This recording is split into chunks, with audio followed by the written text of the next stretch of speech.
Hello student, most welcome to Gorija class. This is Sunil काजल। बच्चों आज हम एक नए टॉपिक के साथ आज की शुरुआत करेंगे।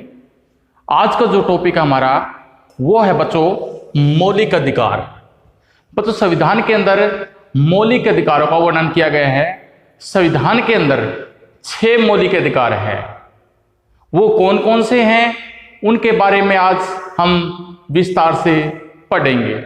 सबसे पहले बच्चों हमारा जैसे समानता का अधिकार।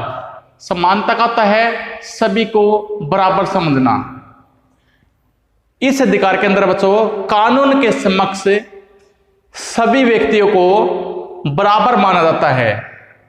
यह अधिकार का उल्लेख करता है कि किसी भी नागरिक के साथ धर्म के आधार पर, उसकी जाति के आधार पर, लिंग अथवा पुरुष या स्त्री के साथ किसी भी प्रकार का भेदभाव नहीं किया जा सकता।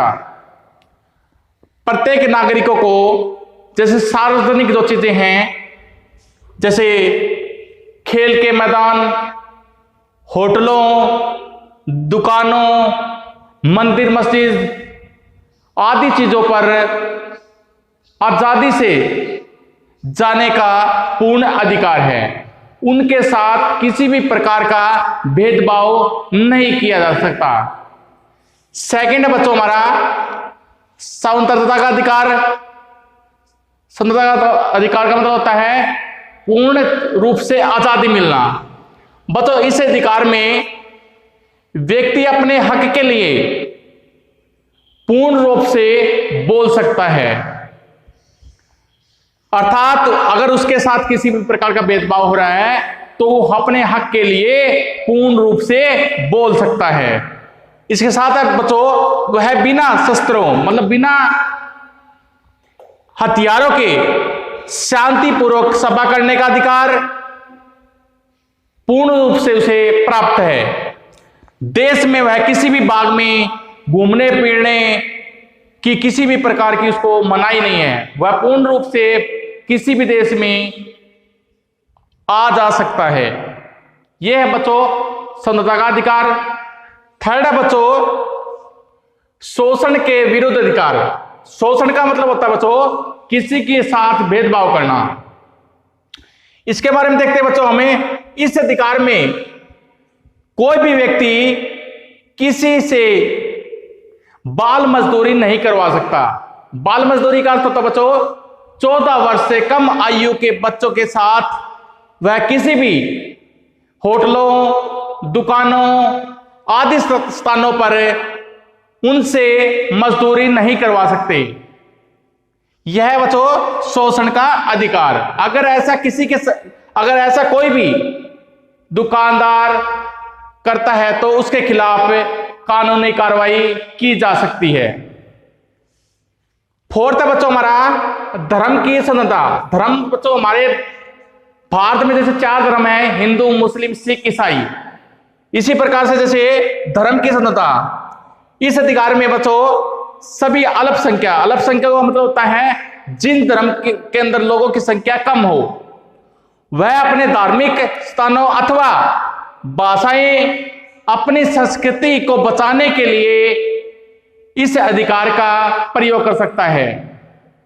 अर्थात अपने धर्म को बचाने के लिए या उसका प्रचार करने के लिए कोई भी व्यक्ति उसका विरोध नहीं कर सकता। ऐसे समुदाय को अपने धर्म का प्रचार करने की पूर्ण स्वतंत्रता प्राप्त है। आगे देखते हैं बच्चों हम फोर्थ है धर्म। आगे फोर्थ हो गया, उसके बाद है फिफ्थ आगे संस्कृति एवं शिक्षा का अधिकार।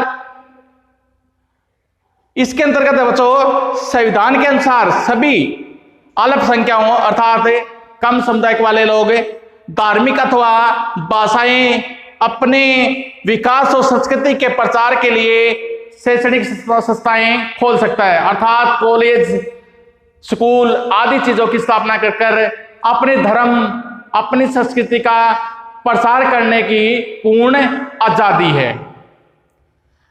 आगे देखते हैं बच्चों 6 है संवैधानिक उपचारों का अधिकार। इसे मौलिक अधिकारों का हृदय भी कहा जाता है। बच्चों, इस अधिकार के अंतर्गत यदि किसी भी नागरिक के साथ उनके मौलिक अधिकारों का हनन अथवा उनकी हानि हो रही है तो वह अपने अधिकारों को पुनः प्राप्त करने के लिए अदालत में जा सकता है। अगर उनके अधिकारों का किसी भी प्रकार से शोषण किया जा रहा है तो वह अदालत में जाकर अपने अधिकारों को बचाने की पूर्ण आजादी है। बच्चों, आज हम मौलिक अधिकारों के बारे में पढ़ रहे थे। मैं उम्मीद कर रहा हूं कि आपको अच्छे तरीके से समझ में आ रहे होंगे। अगर फिर भी किसी बच्चे को किसी भी प्रकार की प्रॉब्लम आ रही है तो हमारे कमेंट बॉक्स के अंदर वो अपनी प्रॉब्लम को डालें ताकि हम उस बच्चे की प्रॉब्लम को आसानी से सोल्व कर सकें। Thank you, have a nice day.